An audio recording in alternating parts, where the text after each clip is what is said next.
Higit 1,000 pulis na sangkot sa iba't ibang kaso nasibak sa serbisyo noong 2025. Detalye ng balita mula kay Edniel Paron sa RH52. Edniel, good morning.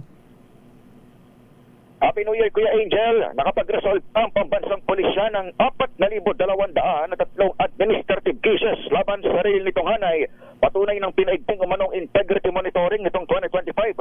Sa ulap ng PNP, nagresulta ang case resolution sa pagkakasibak sa serbisyo o dismissal ng 1,120 police personnel habang umabot naman sa 1,425 ang nasuspinde. Bahagi sila ng kabuang 3,403 na mga pulis na naparusahan kung saan ang iba naman ay na-demote, na-reprimand, na-forfeit ng sahod, napatawan ng restriction at tawid-tawid sa iba pang benepisyo.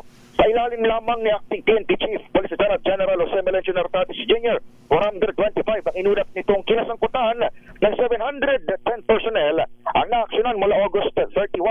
Patuloy naman ang pangako na internal cleansing ng PNP kung saan pinakauli sa mga iniimbestigahan o pinagugulungan ng dismissal proceedings ay ang 4 na nagpaputok ng baril nitong holiday season. Ako naman si Edniel Parrosa, nag-uulat para sa DZRH. Una sa Pilipinas, una sa Pilipino. Maraming salamat, Edniel. 10 minuto na lang.